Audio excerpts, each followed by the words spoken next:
ఒకటవ స్కందం 7వ అధ్యాయం మొదటి శ్లోకం. ఓం నమో భగవతే వాసుదేవాయ.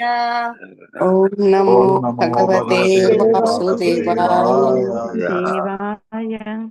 ఓం నమో భగవతే వాసుదేవాయ. ఓం నమో భగవతే వాసుదేవాయ. ఓం నమో భగవతే వాసుదేవాయ. ఓం నమో భగవతే వాసుదేవాయ. నారాయణ నమస్కృత్యం నరం చైవ నరోత్తమం. నారాయణం నమస్కృత్య నరం చైవ నరోత్తమం. దేవీం సరస్వతీం వ్యాసం తతో జయముదీరయేత్. దేవీం సరస్వతీం వ్యాసం తతో జయముదీరయేత్. నష్టప్రాయేష్వ భద్రేషు నిత్యం భాగవత సేవయా. నష్టప్రాయేష్వ భద్రేషు భగవతి ఉత్తమ శ్లోకే భక్తిర్భవతి నైష్ఠికీ. భగవతి ఉత్తమ శ్లోకే భక్తిర్భవతి నైష్ఠికీ. హరే కృష్ణ. నిన్న లాస్ట్ లో నారద ముని ఏ రకంగా తన వృత్తాంతం అంతా కూడా వ్యాస మహర్షికి తెలియజేసి చివరకు ఆయన వీణ మీటుతూ సెలవు తీసుకుని వెళ్ళిపోవడం, ఆయన ధన్యుడు అన్నది చివరికి సూత మహాముని వాక్కులు చూసాము. సో ఆ రకంగా దివ్యలీలని కీర్తించే కారణంగా ఆయన ధన్యుడు. ఆ విధంగా చేస్తూ ఆత్మానందం పొందడమే కాకుండా శోకతప్తులైనటువంటి జీవులందరినీ కూడా ఆయన రంజింపజేస్తున్నాడు. భగవన్నామంతో తను రంజింపబడమే కాకుండా శోకతప్తులతో ఉన్న ఇతరులను కూడా రంజింపచేసే నారదముని ధన్యుడు అని చెప్పి సూత మహాముని చెప్పడంతో నిన్నటి అధ్యాయం కంప్లీట్ అయింది. ఈరోజు ఈ అధ్యాయంలో మనం చూడబోయేది శౌనకముని మళ్ళీ ఆయన సూత మహామునిని ఇంకొక ఏమి ప్రశ్న అడగడం జరిగింది. ఈ అధ్యాయం ద్రోణసుతుడు అంటే అశ్వత్థామ యొక్క దండన అని దీనికి టైటిల్. సో ఆ ద్రోణసుతుడి దండన ఏమిటి అన్నది చూద్దాము. సో మొట్టమొదటిగా ఈ నారద వృత్తాంతంతో ఆయన ముగించిన తర్వాత ఇంతకు ముందు అధ్యాయం శౌనక ముని ఏమని అడుగుతున్నారు. శౌనక ఉవాచ నిర్గతే నారదే సూత భగవాన్ బాదరాయణ శ్రుతవాంస్తదభిప్రేతం తతః కిమకరోద్విభుః.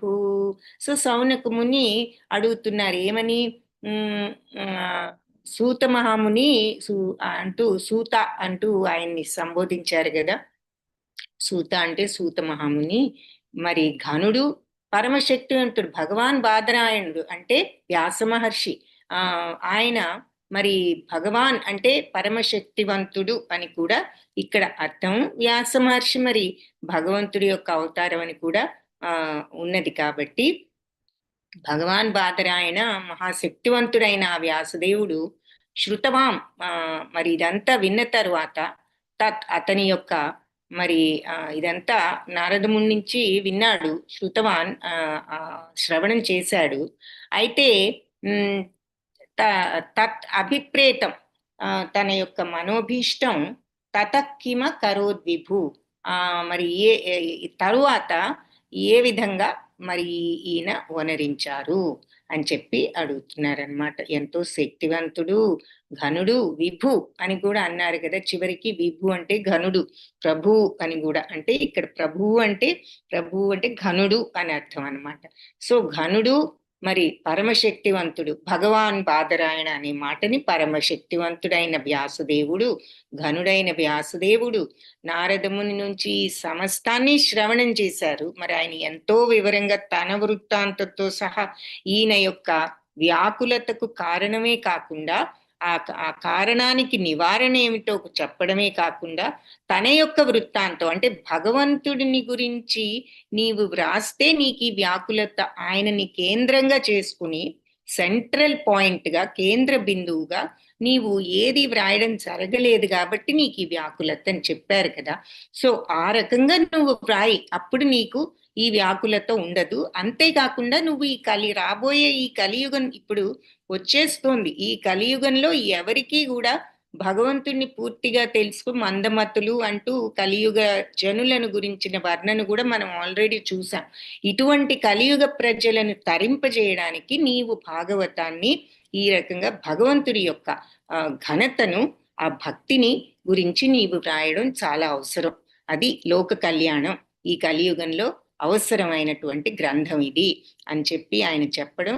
ఆ తరువాత ఆ భక్తి భావం అనేది తనని ఎలా తరింపజేసింది, తనకి ఈ భక్తి ఎలా ఏర్పడింది అంటూ తన జీవిత వృత్తాంతం అంతా కూడా చెప్పి చివరికి నేను ఈ రకంగా నా యొక్క ఆ పూర్వజన్మ ఫలితంతో ఈ భక్తుడిగా నేను ఇలా భగవన్నామాన్ని కీర్తిస్తూ నిత్యానందంలో ఉండగలుగుతున్నాను అని చెప్పడం. సూత మహాముని ఈ విధంగా ఆయన తను రంజింపజేసుకోవడమే కాకుండా భగవన్నామంతో అందరినీ కూడా రంజింపచేయడం, దుఃఖంలో ఉన్న వాళ్ళందరికీ కూడా ఆనందాన్ని కలిగించడం చేసే ఈ నారదముని చాలా ధన్యులు అంటూ మనం విన్నాం. కాబట్టి ఇదంతా విన్నారు కదా. మరి నారదముని దగ్గర నుండి భగవాన్ బాదరాయణుడు మహాఘనుడు, శక్తివంతుడు, అటువంటి వ్యాసదేవుడు అభిప్రేతం తన యొక్క మనోభీష్టం తత కిమ కరోద్విభు, ఆ తరువాత ఏ విధంగా ఈ అభీష్టాన్ని నెరవేర్చడానికి ఏం చేశాడు, నారదుడు నిష్క్రమించిన తరువాత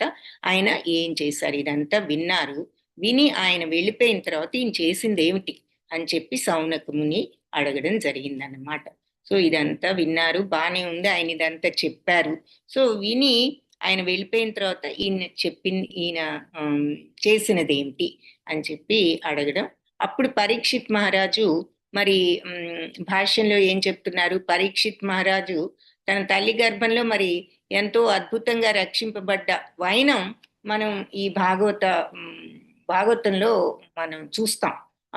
ఈ భాగవతానికి ఈ అధ్యాయానికి బిగినింగ్ అదన్నమాట. సో ఏ రకంగా పరీక్షిత్ తల్లి గర్భంలో రక్షింపబడ్డాడు అన్నది. సో ద్రోణాచార్యుడు తనయుడు ద్రౌణి అంటే అశ్వత్థామ మరి అతనికి ఒక పెద్ద ప్రమాదాన్ని కలిగించాడు ఈ పరీక్షిత్కి. కాబట్టి నిద్రిస్తున్న మరి 5 ద్రౌపది తనయులు ఉప పాండవులందరినీ మరి వధించడం, ఆ తర్వాత అర్జునుడికి దానివల్ల అర్జునుడు శిక్షింపబడడం, ఆ తర్వాత ఈ భాగవతాన్ని రచించడానికి మొదలు వ్యాసదేవుడు మరి పూర్ణ సత్యాన్ని భక్తిలో సమాధిమగ్నుడై అనుభూతం అనర్చుకొనెను అని చెప్పి చెప్తున్నారు. సో అంటే ఈ భాగవతాన్ని రచించడానికి ముందు ఆయన మరి పూర్ణ సత్యం అంటే భగవంతుణ్ణి భక్తితో, భగవంతుడు సత్, ఇంకా అది బెస్ట్ డిస్క్రిప్షన్. అందుకే ఓం తత్సత్ అంటూ భగవంతుణ్ణి వేదాలు ఋషులు కూడా అనాది నుంచి ఆయన్ని ఏమని పిలుస్తున్నారు అంటే ఓం తత్సత్ అని చెప్పి మనం 17th చాప్టర్లో కూడా చూస్తాం. భగవద్గీతలో భగవంతుడే స్వయంగా చెప్పారు. ఋషులు వేదాలు అన్నీ కూడా అనాది నుండి భగవంతుణ్ణి ఓం తత్సత్, ఓ ఆ సత్యమా అని భగవంతుని సంబోధిస్తూ వాళ్ళు యజ్ఞాలు చేసినా ఏది చేసినా ఆ రకంగా భగవంతుణ్ణి సంబోధిస్తారు అని. కాబట్టి ఆ పూర్ణ సత్యం ఎవరు అంటే ఆ భగవంతుణ్ణి భక్తితో సమాధిమగ్నుడై అనుభూతి అనర్చుకొని అంటే భగవంతుణ్ణి ధ్యానించారన్నమాట. సో అన్న విషయం ఇక్కడ భాష్యంలో చెప్తున్నారు. ఈ శ్లోకంలో సౌనకముని యొక్క ప్రశ్న ఏమిటి అంటే, సూత మహాముని మరి ఇంత ఘనుడైన ఈ భగవాన్ బాదరాయణుడు నారదముని ఇదంతా చెప్పిన తర్వాత విన్నారు, ఆ తర్వాత ఆయన వెళ్ళిపోయిన తర్వాత ఆయన చేసినది ఏమిటి అని. అప్పుడు సూత మహాముని ఆన్సర్ మరి నెక్స్ట్ ఏం చెప్తున్నారో ఇంకా చూద్దాము. బ్రహ్మనద్యాం సరస్వత్యాం ఆశ్రమ పశ్చిమే తటే శమ్యాప్రాస ఇతి ప్రోక్త ఋషీణాం సత్రవర్ధనః. సో వేదాలతో సన్నిహితంగా ఉన్న ఈ సరస్వతి నది లో మరి అక్కడ ఆయన ఆశ్రమం ఉన్నది పశ్చిమే తటే, పశ్చిమ వైపున శమ్యాప్రాసం అనే ప్రాంతంలో. ఈ ఆయన శమ్యాప్రాస అన్నారు కదా, అది ఆ ఏరియా పేరనమాట. ఆ ప్రాంతంలో ఈ విధంగా ఇతి ప్రోక్త, ఈ విధంగా చెప్పబడుతోంది. ఋషీనాం సత్రవర్తన అంటే ఋషుల యొక్క కర్మలకు ఉపయోగకరమైనటువంటి స్థానం అది, ఆ శమ్యాప్రాసం. అది ఎక్కడ ఉన్నది అంటే ఈ సరస్వతి నది ఒడ్డున ఉన్నది, పశ్చిమ వైపు. సరస్వతి నదికి పశ్చిమ వైపు శమ్యాప్రాసం అనే ప్రాంతం. మరి ఋషులందరికీ కూడా ఉపయోగకరమైనటువంటి ఒక ఆశ్రమం, అంటే వాళ్ళ ఆధ్యాత్మిక కర్మలకు వాటికి అనుకూలంగా ఉన్న ప్రదేశం. అక్కడ ఒక ఆశ్రమం ఉన్నది సరస్వతి నది యొక్క పశ్చిమ తట్న. సో ఇది వేదాలతో సన్నిహితంగా ఉన్న సరస్వతి నది అంటే మామూలు నది ఈ రోజున మనకి కలియుగంలో కనిపించని కూడా కనిపించదు, అంతర్గతంగా ఉంటుంది అంటారు కదా, గంగా యమునల క్రింద సరస్వతి నది. ఆ రోజుల్లో వాళ్ళకి ఆ సరస్వతి నది కనిపించేది. సో ఆ సరస్వతి నది యొక్క ఒడ్డున ఈ శమ్యాప్రాసం, పశ్చిమ వైపు శమ్యాప్రాసం అనే ఒక స్థలం ఉన్నది. అక్కడ ఈ ఆశ్రమం ఆధ్యాత్మిక కర్మలన్నిటికీ కూడా అనుకూలమైన ప్రదేశము. సో అని అక్కడ ఒక ఆశ్రమం ఉన్నది అని చెప్పి ఆయన ఇంకా ఈ రకంగా ఆన్సర్ చెప్పడం, సమాధానం ఇలా ప్రారంభించి చెప్పారు. ఏది శౌనక ముని అడిగిన ప్రశ్నకు ఆయన ఏం చేశారు నారదులు వెళ్ళిపోయిన తర్వాత అన్నదానికి సూత మహాముని అక్కడ ఆశ్రమం ఉన్నది, ఆశ్రమం గురించి చెప్తూ ఆయన సమాధానాన్ని మొదలుపెట్టారు. తరువాత ఆ ఆశ్రమం దగ్గర ఏం జరిగింది, వ్యాస మహర్షి ఏం చేశారన్నది రేపు క్లాస్లో చూడొచ్చు. సో ఆధ్యాత్మిక జ్ఞాన పురోగతి కోసం కూడా తగిన వాతావరణం ఉండడం చాలా అవసరం అని భాష్యంలో చెప్తున్నారు. ఈ సరస్వతి నదిల ఈ పశ్చిమ వైపు మరి ఎంతో అనుకూలమైనదట ఈ ఆధ్యాత్మిక తత్వానికి. అందుకని ఆ ప్రాంతానికి శమ్యాప్రాసం అనే చోట వ్యాసదేవుడు ఆశ్రమం ఉన్నది. ఆ వ్యాసులు గృహస్థుడైనా కూడా ఆయన అతని నివాస స్థానం ఆశ్రమం అని పిలుస్తారు అని చెప్పి చెప్తున్నారు, పిలువబడుతుంది. ఆశ్రమం అంటే ఆధ్యాత్మిక సాధన మరి అత్యంత ముఖ్యం, ప్రధానం అక్కడ ఆశ్రమంలో. సో ఆ ప్రదేశం గృహస్థుకు చెందిందా లేదా సన్యాసికి చెందిందా అనే విషయం కాదు అక్కడ ఇంపార్టెంట్. ఏమిటి అక్కడ ఇంపార్టెంట్ అంటే అక్కడ ఆధ్యాత్మిక సాధన అనేది జరుగుతుందా లేదా అన్నది అక్కడ. మరి వ్యాస మహర్షి అంతటి మహనీయుడు, మరి ఆయన యొక్క ఆధ్యాత్మిక సాధన అంతా ఇంత కాదు కాబట్టి అది తప్పనిసరిగా ఆశ్రమమే అని చెప్పి మనకి ఇక్కడ వివరిస్తున్నారనమాట. సో ఆధ్యాత్మిక సాధనే ముఖ్యమైన అంశం. అంటే బ్రహ్మచారులైన, గృహస్థులైన, వానప్రస్థులు, సన్యాసులు, మరి ఇవన్నీ కూడా వర్ణాశ్రమ ధర్మంలో స్టేజెస్ కాబట్టి, దశలు కాబట్టి అన్ని ఆశ్రమాల్లో వాళ్ళు కూడా పరతత్వం అనుభూతిని చెందడానికి మరి వాళ్ళ జీవిత లక్ష్యం అందరికీ ఒకటే ఫైనల్గా కదా. ఏ ఆశ్రమంలో ఉన్నా అంటే బ్రహ్మచారులుగా ఉన్నా, గృహస్థులుగా ఉన్నా, మరి వానప్రస్థమైన, సన్యాసులైనా ఫైనల్గా అందరికీ జీవన గమ్యం అది. ఏది మరి ఈ ఆధ్యాత్మిక సాధన. కాబట్టి వీళ్ళందరూ కూడా పరతత్వం అనే దానికి మీదే వాళ్ళకి అది గమ్యం అని చెప్తూ ఈ విధంగా ఆధ్యాత్మిక సాధనకు సంబంధించిన ఈ ఆధ్యాత్మిక సాధన విషయానికి వస్తే ఎవరు కూడా తక్కువ ప్రాముఖ్యతను కలిగి లేరు. ఏది గృహస్థులేదో తక్కువ అని అనుకోక్కర్లేదు, మరి వానప్రస్థం కానీ సన్యాసత్వంలో ఉన్న వాళ్ళు ఎక్కువ అనుకోవడానికి లేదు.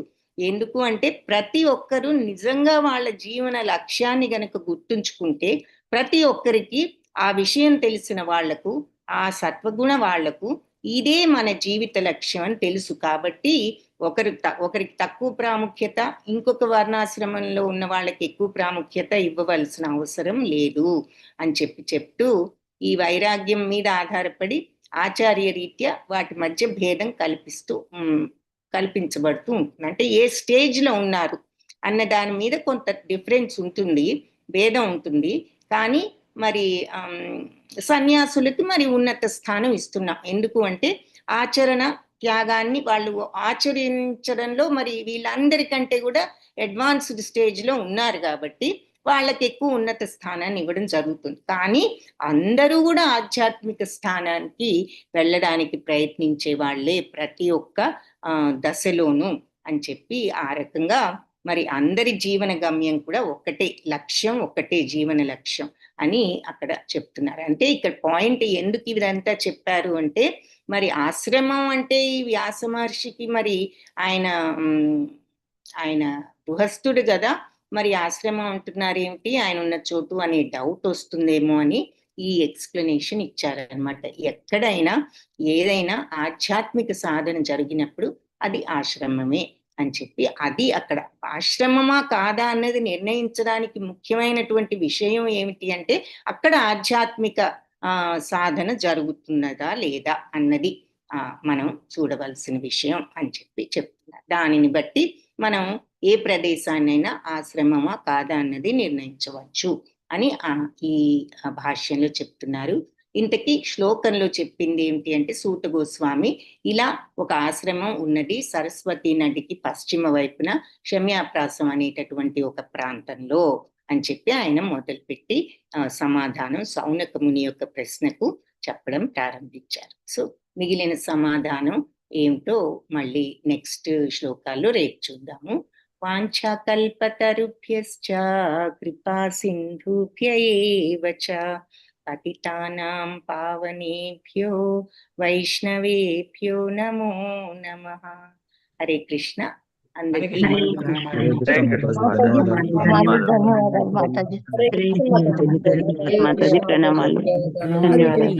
ప్రణామాలు, ధన్యవాదాలు.